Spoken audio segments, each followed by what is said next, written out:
नमस्कार मित्रांनो, मी कमलेश नवाळे तुम्हा सर्वांचं स्वागत करतोय. मित्रांनो, उभ्या महाराष्ट्रासह देशात गणेश उत्सवाची धामधूम चालली आहे. गणेश उत्सव हा महाराष्ट्रासह पुऱ्या देशात फार मोठ्या प्रमाणात साजरा केला जात आहे. मित्रांनो, या गणेशोत्सवाच्या तुम्हाला खूप खूप शुभेच्छा. येणारे वर्ष तुम्हाला सुखसमृद्धीचे, भरभराटीचे आणि आरोग्यमय जावो हीच गणपती बाप्पाचरणी प्रार्थना.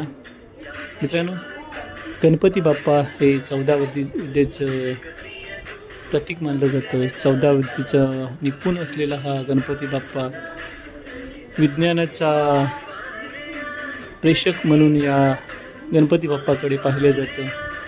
अनेक रूढी परंपरा, गणपती बाप्पाच्या बाबतीत ज्या रूढी परंपरा आहेत त्या विज्ञानाला अनुसरूनच आहेत. हे आपल्याला अनेक वेळोवेळी दिसून येते आहे. मित्रांनो, गणपती उत्सवात सुरू होण्यापूर्वी एक माटोळी किंवा मंडपी म्हणतात, ती गणपतीच्या डोक्यावरती लाकडाची मंडपी किंवा बांबूच्या काट्याची मंडपी बांधली जाते. ही एक धार्मिक प्रथा आहे. गणपतीसह या उत्सवात ही माटोळी एक म्हणजे आरासच अगदी पुरातन काळापासून चालत आलेली आहे.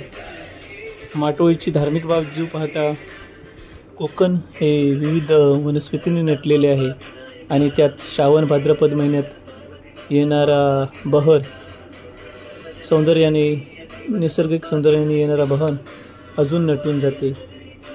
माटी बांधण्याचा धार्मिक उद्देश म्हणजे ही पृथ्वी म्हणजे साक्षात श्री पार्वती देवीचं रूप आहे आणि ती गणेशाच्या आगमनासाठी विविध वनस्पती रूपाने नटलेली आहे. त्यामुळे याच काळात बहरणाऱ्या वनस्पतींचा या मातीमध्ये वापर केला जातो. माती हे कोकणी समृद्धीचे प्रतीक असं मानलं जातं. माती ही कोकणची एक वेगळी संस्कृती आहे. निसर्गातच आढळणाऱ्या वनस्पती वापरून माती सजवली जाते. माती हे कोकणी संस्कृतीचे प्रतीक मानून आपण वर्षानुवर्ष या माटोळीची बांधणी केली पाहिजे असं मला वाटतं. मित्रांनो, ह्या गणेशोत्सवात मी थोडक्यात माटोळीमध्ये काय बांधलं जातं तर ते तुम्हाला थोडक्यात सांगण्याचा प्रयत्न करतो. माटोळीमध्ये सर्वात महत्त्वाचे झाड म्हणजे आंबा. कोकणात बऱ्याच पवित्र कार्यात आंब्याचे टाळे म्हणजेच फांद्यांचे डहाळे वापरले जातात. टाळे फक्त आंबोलीचे, रायवळ आंब्याचे असले पाहिजेत. गारपाच्या म्हणजे कलमी आंब्याच्या टाळ्याचा वापर होत नाही. केवणीचे दोर, उतरलेला नारळ म्हणजे मातीमध्ये महत्त्वाचे फळ म्हणजे नारळ. खास मातीसाठी झाडावरून न पाडता उतरलेला नारळ वापरला जातो. शिपटा, सुपारी, पोपळ. शिपटा म्हणजे सुपारीच्या फळांचे घोस, याचाही वापर या मातीमध्ये प्रामुख्याने केला होतो. तवसा म्हणजेच काकडी. काकडी ही पावसाळ्यात उगवणाऱ्या भाज्यापैकी एक व मातीमध्ये काकडीचा समावेश असतो. उपलब्धतेनुसार या तवस्याचाही काकडीचा वापर केला जातो. सोनकी, सोनवेल. सोनकी हे एक लहान रोपटे असतं, त्यात आकर्षक पिवळी फुले असतात. पावसाळ्यात कोकणातील सडे हरणारे भरलेले असतात. या सोनकी, सोनवेल या फुलांचा वापर केला जातो. फुलारासुद्धा म्हणतात, बोलीभाषेत त्याला फुलारासुद्धा म्हणतात. कवंडळ ही वेल असते, त्यातील पावसाळ्यात पांढरी फुले व गोलाकार फळे येतात. ही कवंडळे मातीला वापरली जातात. कांगणे किंवा कांगले. कांगणी एक वेल असते, त्याला गोलाकार पिवळी केसरी फळे येतात आणि कांगणीच्या फळाचा घोस मातीला बांधला जातो. सरवळ हे एक आधाराने वाढणारे झुडूप आहे, त्यात भगवी फुले येतात आणि नवीन पाने पांढरी असतात, त्यामुळे ही पाने मातीला बांधली जातात. ऐन ऐन हे इमारतीच्या लाकडीचे झाड आहे. ऐनाची फळे 5 पदराची जरा विचित्र आकाराची असतात आणि त्याचा घोस मातीला बांधला जातो. तिरडा पावसाळ्यात बहरणाऱ्या फुलापैकी एक लहान झाड तिरडा.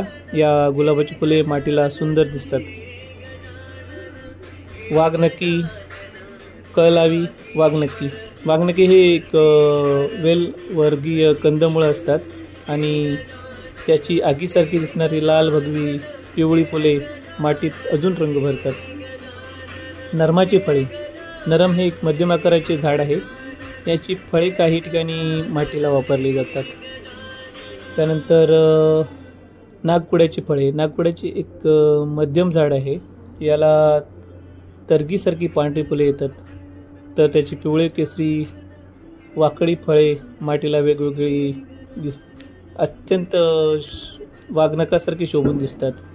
अशा प्रकारे माती म्हणजेच मंडपी किंवा काही ठिकाणी माती म्हटली जाते. माती काय आहे मी तुम्हाला थोडक्यात सांगण्याचा प्रयत्न केला जातो. मित्रांनो, हा गणेशोत्सव तुम्ही आपल्या पद्धतीने अतिशय सुंदररित्या साजरा करा. हा गणेशोत्सव तुम्हाला सुखाचा, समृद्धीचा आणि भरभराटीचा जावो.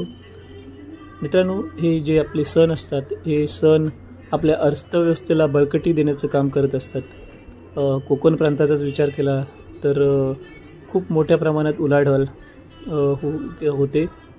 अगदी मुंबईचाही विचार केला असता तर कोकण प्रांतातील बहुतेक लोक हे मुंबईला राहत असतात आणि त्यामुळे फार मोठ्या प्रमाणात खरेदी होत असते, फार मोठ्या प्रमाणात उलाढाल होत असते. तर म्हणूनच म्हटलं जाते की काहीशा अर्थव्यवस्थेवरही काहीसा या सणांचा पगडा आहे. अगदी प्राचीन काळापासून गणपती हे महाराष्ट्राचं आराध्य आणि लाडकं दैवत राहिलेलं आहे आणि त्याची पूजा अगदी यथासांग केली जाते. आपल्या ऐपतीप्रमाणे सगळेजण पूजा करत असतात. मित्रांनो, या व्हिडिओच्या माध्यमातून मी तुम्हाला माती तसेच गणेशोत्सवाचा थोडक्यात आढावा घेण्याचा मी प्रयत्न केला आहे. पण या गणेशोत्सवाच्या निमित्ताने आपणही आपल्या आयुष्यात विविध रंग भरून आपले आयुष्य समृद्ध करूया. मित्रांनो, हे सण उत्सव असतात तेच आपल्या आयुष्यात रंग भरत असतात आणि हा गणेशोत्सव तुम्हाला तुमच्या आयुष्यात रंग नक्की भरेल, यात शंका नाही.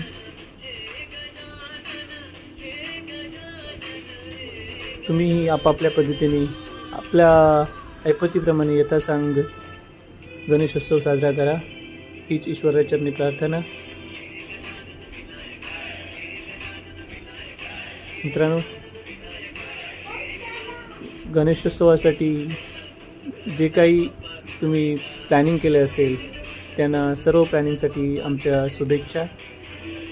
सर्वांनी अगदी मनमुरादपणे गणेशोत्सव साजरा करा, जेणेकरून तुमच्या उरलेले 11 महिने आहेत त्या 11 महिने तुम्हाला या गणेशोत्सवाच्या आठवणीच्या स्वरूपात साठवून ठेवता येतील. मित्रांनो, हा व्हिडिओ तुम्हाला आवडला तर नक्की लाईक करा, शेअर करा, सबस्क्राईब करा. परत भेटू पुढच्या नवीन व्हिडिओत. तोपर्यंत धन्यवाद.